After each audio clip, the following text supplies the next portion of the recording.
Мінреформа, РПР, of RPR, Reanimation Package of Reforms. RPR, and taking into consideration the typicality of today's, we would like to emphasize several possible things which are associated with the formation of the government and the new rules which are going to underpin this formation of the government. I would like to mention that we have to have an absolutely different approach to new personalities who are going to make up the new government. For a long time now, the public at large demands the technical government, but last week we heard that Mr. Groisman is one of the possible nominees or appointees to this office, but this doesn't mean that we are going to have the technical government because he's a representative of a political party, but we believe that there are still chances to form the professional government. What we have to do to make this happen, and the Prime Minister has to give the priority right to be given the priority right to form his own team. He shouldn't be under the pressure and be imposed, if they offer him somebody else's candidature, for example, if somebody would fight for different portfolios, like for Minister of College or Justice, then we are going to have the same, mildly speaking, not very professional government like we have today, who actually are frustrated and wasted 2 years. Of course, political forces and public at large have the right to offer their own candidates with their own vision, but he has to become the real operator. Also, you can hear the message from the MPs because they say the technical government is impossible because this new government is going to be voted for by the parliament. This is nonsense. If they cannot, filter out their own interests and make them discriminate between their own interests and the governmental interests, this is a different story. MPs have to take as their top priority not the interests of their own parties, but the interests of national interests. And this must be, once again, I say, a professional government. What we would like to demand from them, be immediately prepared to work 100% efficiently from the very first day of their office. For example, we had some foreign citizens as members of the government. They had some time, to get used to get accustomed to the situation. So we would like to have the citizens of Ukraine in the government. We would like them to be distantiated from business. Over the last few years, it's not fashionable to say about the separation between the authorities and the business, but this is one of the major demands towards the cabinet ministers and the authorities general speaking. Of course, we would like to have the honest and integral persons in the new composition of the cabinet ministers. What else we would like to have? You are talking about formation of the government, the change of the procedures and the rules in the work of the cabinet ministers. Today we stand a unique chance to do what we failed to do 2 years ago, 1 year ago, when they formed the government of Mr. Yatsenyuk. They did not change the procedures of the work of the cabinet ministers. What I mean to say in particular, we need to introduce amendments about the law on the cabinet ministers, which would ensure openness and collegiality or the collective work in the work of the cabinet ministers. Today they abuse the procedure of, immediate cases when they vote or pass some decisions which are not properly prepared without the consultation with the public at large, without any expertise or whatever else. We would like them to switch over to the work based on technology analysis of the policy, to reveal and identify the problems, identify the causes of those problems, and so that the ministers take optimum decisions to resolve those problems.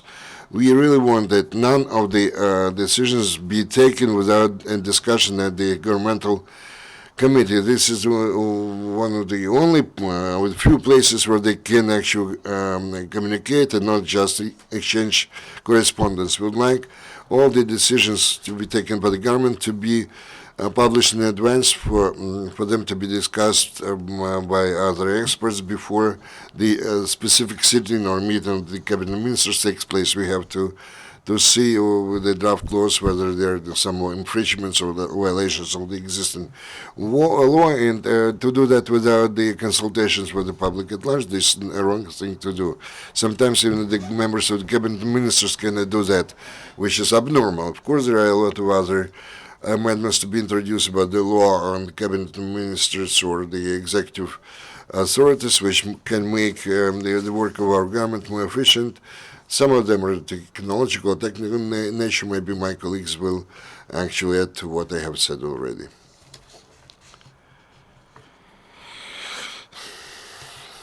Good morning. My name is Sergiy Soroka. I represent here a public platform, New Country. I would like to emphasize that the modern political crisis is not only political but also administrative. Unfortunately, Ukraine, according to the efficiency rating of the authorities, places 130th among the 140 countries which are in the table of the Davos Forum ratings. Not only Ukraine has the least efficient machinery, state machinery in Europe. Unfortunately, Ukraine is the poorest country in Europe. Unfortunately, what we have, and our group deals with the reforms of the state authority and the civil service, and we repeatedly mentioned how our, let's say, authorities have been formed, or had been formed. And there are two sources of formation, the ways of formation. On the one hand, the authorities are something we inherited still from the Soviet times, on which those corruption oligarchical systems were imposed or superimposed, where they called the authorities or the governmental agencies as resources. In the system they have that the victory over during the election campaign, this kind of authority is given like an authority, it's an award, as a resource. And whereas the sponsors' money not only have to be paid back, but they also have to be paid some kind of interest, so to say. If you do not break this system, then Ukraine doesn't stand any chance to any further development. 1 or 2% of the GDP growth, which is fixed in our plans or development, for the poorest country is kind of the verdict. Not only we are not going to catch up European countries in the terms of, let's say, the development, economic development of living standards. Without doing something about that, it's impossible to change anything in the economy. Among other things, there are many reform teams which enter this or another ministry, and sooner or later they encounter the situation that they said the reform cannot be further implemented because we have some hindrances and barriers, etc. So without the civil service, or let's say the management changes, we cannot do anything else. And they say that the wind is friendly for the captain of the ship, the captain which knows what harbor he would like to reach. So for almost 2 years now, this government fails to not only to develop but to approve the necessary strategy. We are talking about the targets, the goals, and the objectives and the directions based on which we have to further develop our governmental machinery. As you know, EU provides multifaceted assistance, including the financial aid to increase the payment of the civil servants, etc., etc. Unfortunately, the state machinery, the state management, the ministries, almost for a year now, they cannot do anything about that. Seemingly not really some complex document, but very important document, which is called the Strategy of the State Authorities or State Management.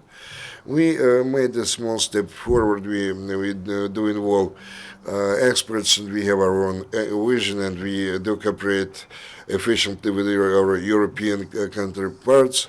And we really now have very strong a knowledgeable team of Ukrainian experts, and we are prepared to work with any government, new or old. Of course, we would prefer to cooperate with the new government. And I'm positive without our assistance it would be difficult to do anything. The system will not reform itself on its own, never. So thank you for your attention. Yaroslav Yurchyshyn, head of advocacy. I'm talking about the relations with the authorities, coalition of the public organization. Would like to voice several points which were repeatedly mentioned by my colleague, just to focus your attention on that. Number one, indeed we believe that the political, let's say, shuffling in the government based on the existing rules, which to much extent are the old Soviet ones. Without that, we cannot do anything. Whether this government is going to be now or later, because any technical government will only deepen the existing crisis. For just to ensure efficiency of the government now, we have proposed a long time ago in the draft law 2354A, we offer the infographics which offer some efficient changes or proposal. If we are talking about civil service, the problem is not about the impossibility to form such a service, but the absence of national things. If we had everything possible, we would have the strategy in European money and efficient work in the government. This project is one of the top priority for the Verkhovna Rada. Unfortunately, the forecast is not very good. They did not want to. The MPs do not want to do with the causes of the crisis and or the results of this crisis. Another point which I would like to mention here: we do not have the reforms which we appreciate.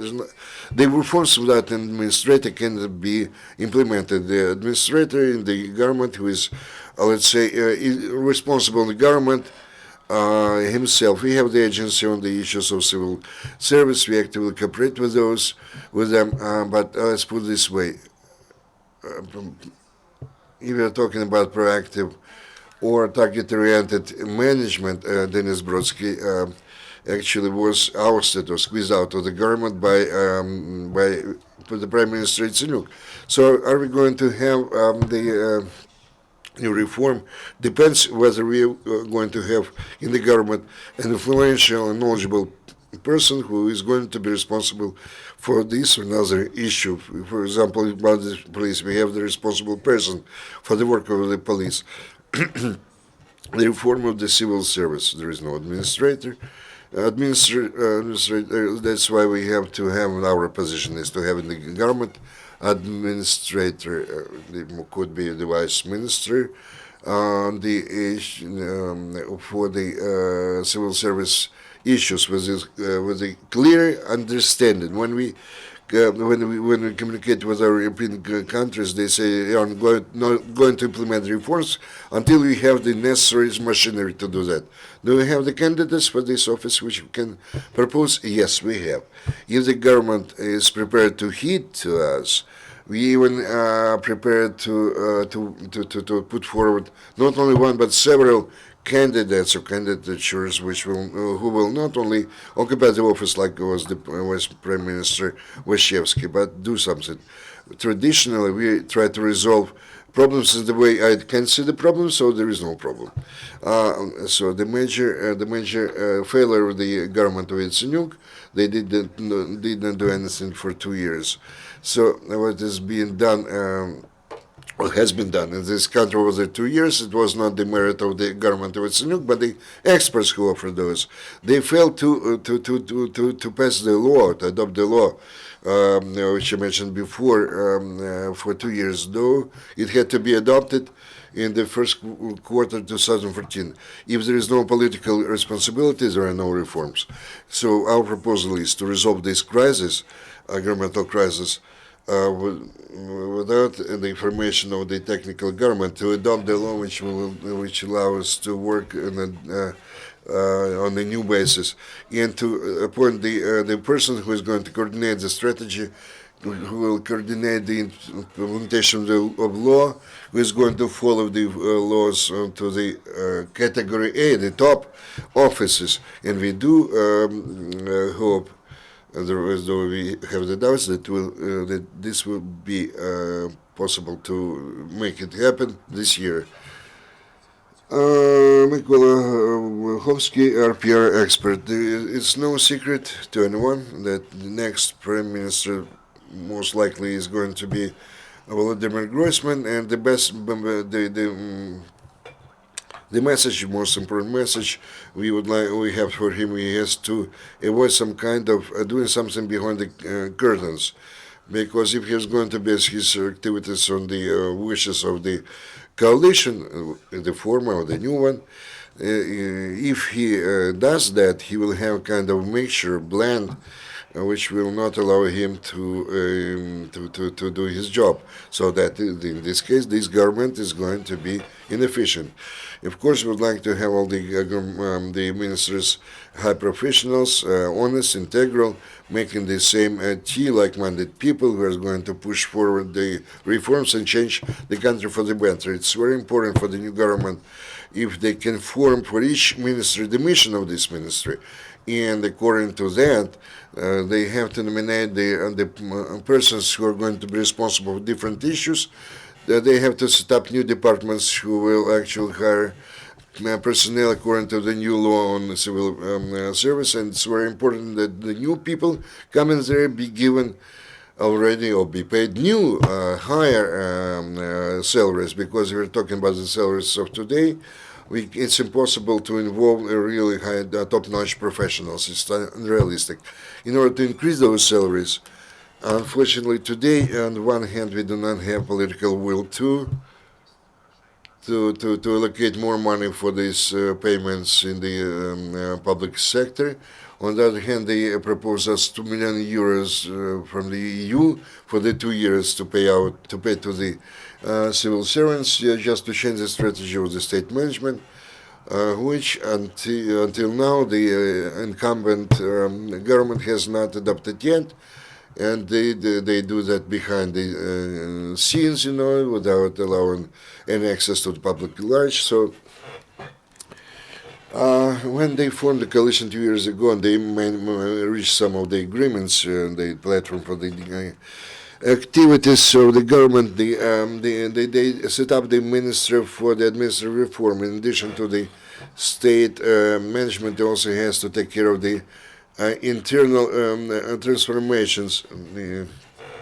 Number 3, new government, after it is formed, has to at last adopt the strategy of the state management, and for that they have to obtain the assistance of the European Union in order to have some means to invite or to involve new professionals for the public service or civil service. Dear colleagues, do you have any questions? Good afternoon. And who is responsible for the strategy of reforming in this sphere? And the second question, how these salaries should be formed? Maybe Denis Brodskiy will tell us. So I will answer the first question. The first question, who is responsible for this reform? This is Ms. Anishchenko.